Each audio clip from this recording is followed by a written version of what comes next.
Assalomu alaykum, Navruz Flowers obunachilari. Bugun kunlaringiz xayrli va barokatli bo'lsin. Bugun sizlar bilan epiprendum gullari haqida suhbatlashamiz. Menda golland va Xitoy variantlari bor. Bular qanday farqlashni, qanday ko'paytirilishni, parvarishi haqida gaplashamiz sizlar bilan. Mana shu epiprendum Marble King Xitoy varianti. Rosa tez o'sar ekan. Chiroyli o'sib turibdi. Mana shu aporasiga qiziqib olgandim, Xitoy bo'lsa ham. Lekin juda yaxshi o'sar ekan. Mana shunday zakolkachalar qistirib qo'yibdi. Xitoyda o'zidan shunday holatda kelgan. Mana shu aporasi machalka ekan. Buni ichiga mux solsak-ku, rosa chiroyli o'ssa kerak gullarimiz. Bularni farqlashning yo'li mana shu Xitoyimizda barigini ushlab ko'rsak, ozgina yumshoqroq. Mana bu golland varianti menda bor. Gollandni hali ko'paytirishga qo'yganim yo'q, ozroq o'ssin deb. Endi ko'paytirishga qo'ymoqchiman. Buni bariga qattiq karton qog'ozdek.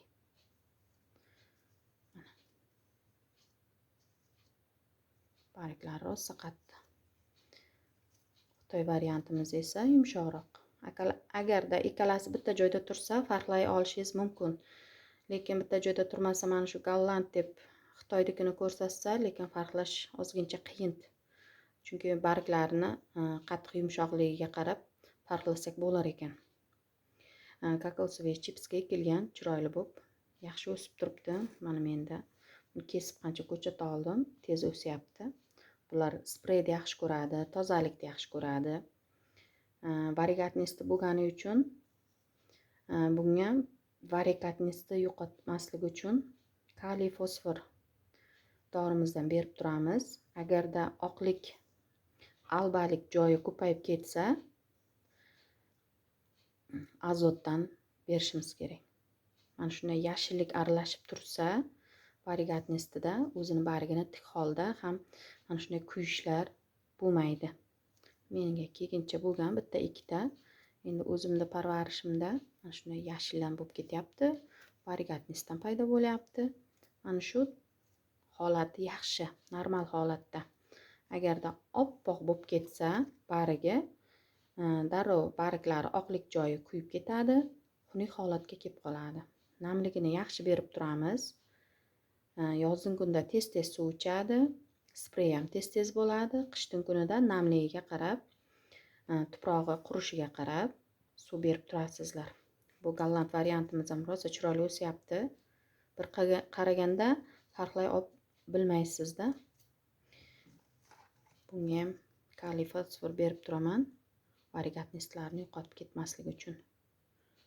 Oppoq bo'lib ketsa, lekin darrov kuyish paydo bo'ladi. Mana bereskalari ham rosa chiroyli o'syapti.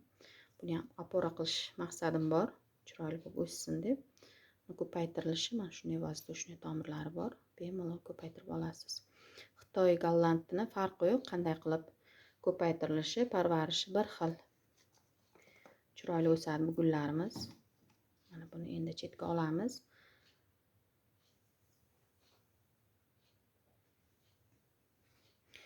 Mana shunday Xitoy variantidan ko'paytirgandim. Suvga solib ancha bo'ldi.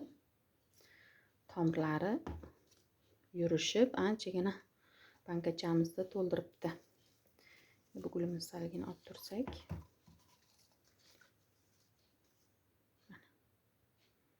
Bularni endi stakanlarga ekib olmoqchiman.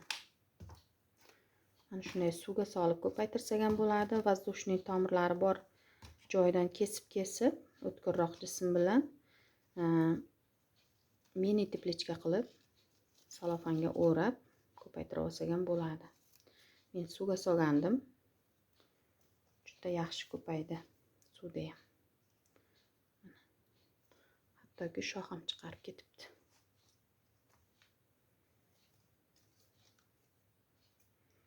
Beozor, mana viruska ham paydo bo'lgan. Shuginada ham. Beozor narsa.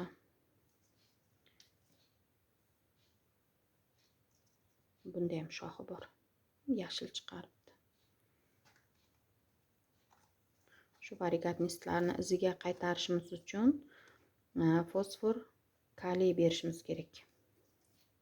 bunisi mana kattaroq shox ketibdi, mana bu yoqqa qarab o'sib. Stakanchiklarga ekib olamiz, tomirlari yaxshi yurishib. Stakan to'ldirib olgandan keyingina kattaroq idish tuvaklarga o'tkazib olsak bo'ladi.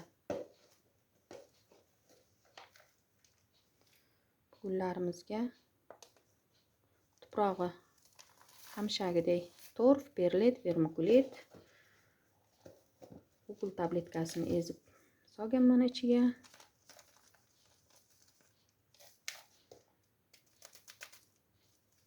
Quruq tuprog'im hamshagidek.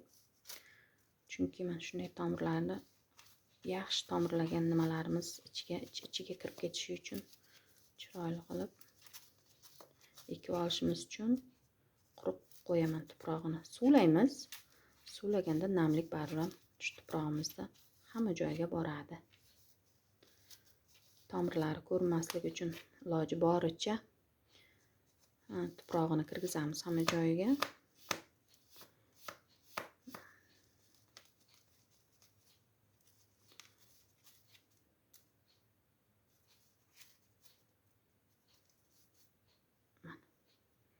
Shuni burun qismi ko'milib ketmasligi kerak o'zida.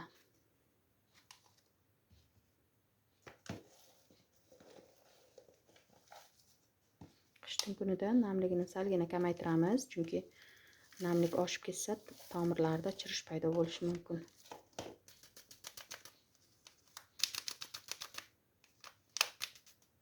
Hamisha aytaman, chiroyli gullaringizni ko'paytirmoqchi bo'lsangiz, uyingizda sharoiti bo'lsagina ko'paytira olsak bo'ladi.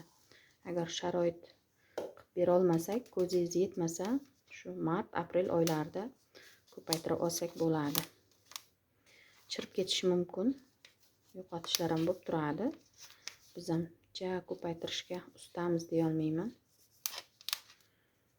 Shuning uchun iqlim bir xil bo'ladi aprel oyiga borib. Erta kech haroratni bir xil ushlab tura olamizda shu kunlarda. Bu tomirlagani uchun yarim teplechka qilib qo'ysak ham bo'ladi. Og'zini mahkamlab yopmaygina. Golland variantini ham birgina ko'paytirib ko'rishim kerak. Yaxshi o'sayotgani uchun ko'zim qiymadi kesishga. Bu Xitoy varianti.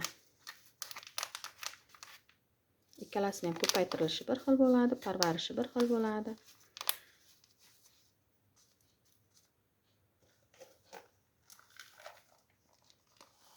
Shu tomirini ko'mib boramiz. Fitilka qilib eksak ham, lekin rosa zo'r o'ssa kerak. Golland variantini ko'paytiray, buni fitilga ekaman. Chiroyli o'sadi. Bunday ham.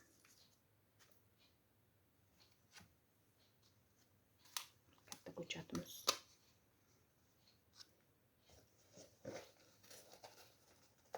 Yana bitta kesadigan holatga kelibdi. 2-3 ta ko'chat oladigan vaqt. Shunday qilib gullarimizni ko'paytirib olsak bo'ladi. Suvga solib ham, tuproqqa ekib men qiladigan usul salofan paketlar kiydirib, og'zini mahkamlab yopib ko'paytirsak ham bo'ladi. Quruq bo'lsa shunisi zo'r. Mana ko'rinib turgan tuproqlarda orasidagi tomirlarim yopilib ketadi.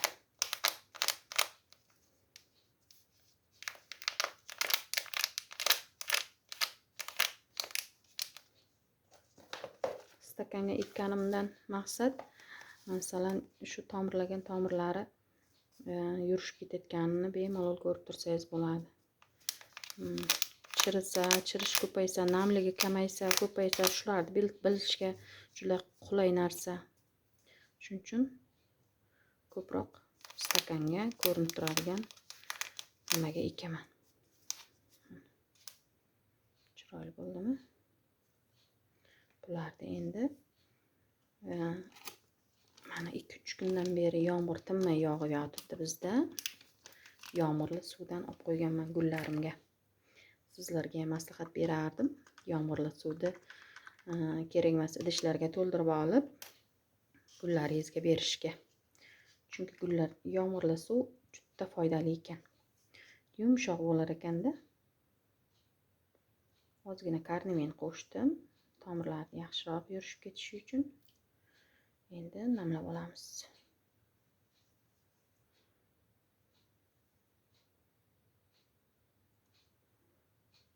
Ipin yoki sirkon sprey qilib turmasak ham bo'ladi. Chunki o'zlari yaxshi tomirlagan.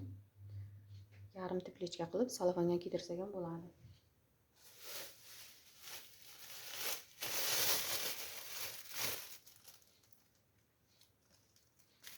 Shunday. Suvni yaxshi ichib oldi.